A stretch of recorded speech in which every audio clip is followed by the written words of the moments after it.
Ny mety ho toetry ny andro eny an-dranomasina ny sabotsy 20 amin'ny 4 maraina hatramin'ny alahady 20 amin'ny 1 maraina.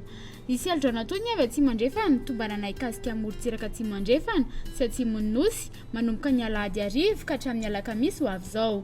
Anelingelina ny fampiasana ranomasina izany tranga izany amin'ireo toerana voakasika ireo ka rano toromarika omen'ny manam-pahefana ny fot. Ho amin'ny morontsiraka Atsinanana, Kapitombo Ratrano Kapesta.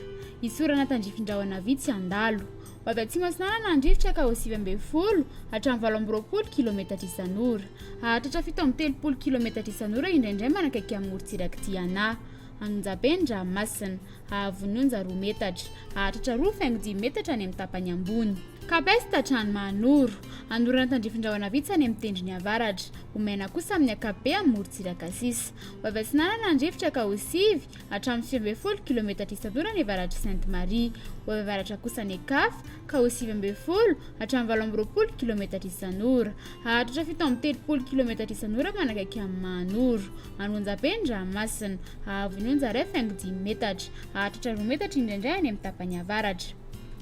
Mahanoro hatrany Tolaniaro, Andrahona vitsy. Ho avy avaratra andrivotra ka ho 20 hatramin'ny 17 kilometatra isan'ora. Hahatratra 70 kilometatra isan'ora indraindray. Ho avy atsimo andrefana manakaiky any Tolaniaro any amin'ny farany Fepitaona ka ho 20 kilometatra isan'ora. Anonjapeny Ranomasina, Ahavononja 2.5 metatra, hahatratra 2.5 metatra manakaiky any Tolaniaro. Tolaniaro hatrany Cap Sainte-Marie, isy tandrifin-drahona any amin'ny farany Fepitaona.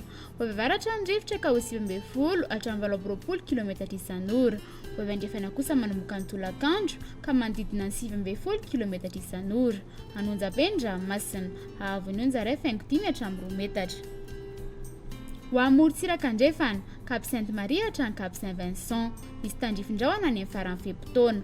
Ho avy avaratra andrefana andrivotra ka ho 20 hatramin'ny 17 kilometatra isan'ora, hahatratra 18 kilometatra isan'ora.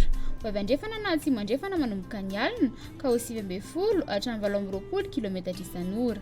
Anonjapeny Ranomasina, Ahavononja 2 metatra, hahatratra 2.5 metatra ny amin'ny fizarana faharoa amin'ny Fepitaona. Cap Saint-Vincent hatrany Cap Saint-André, Andrahoana amin'ny Sitokotoko. Ho avy avaratra andrivotra ka ho 20 hatramin'ny 20 kilometatra isan'ora. Ho avy andrefana kosa ny Tolakandro ka ho 9 hatramin'ny 20 kilometatra isan'ora. Adiny mpanonja ny Ranomasina, Ahavononja manodidina ny 2 metatra. Cap Saint-André hatrany Analalava, Andrahoana vitsy na Ibalika ny Masoandro. Ho avy Atsinanana andrivotra ny maraina ka ho 9 hatramin'ny 20 kilometatra isan'ora. Ho avy avaratra andrefana kosa ny Tolakandro ka ho 9 hatramin'ny 20 kilometatra isan'ora. Ho tonona adiny mpanonja ny Ranomasina, Ahavononja ho latsaky ny 2 metatra. Analalava hatrany Kapitombo, holalovan'ny orana tandrifin-drahona manodidina ny Nosy be ny maraina, omena ny Kafa. Ho avy Atsinanana andrivotra ny maraina ka ho 9 hatramin'ny 20 kilometatra isan'ora. Hahatratra 20 hatramin'ny 40 kilometatra isan'ora ny avaratry Nosy be. Iovaova kosa ny etoandro ka ho 9 hatramin'ny 20 kilometatra isan'ora. Ho tonona adiny mpanonja ny Ranomasina, Ahavononja ho latsaky ny 2 metatra.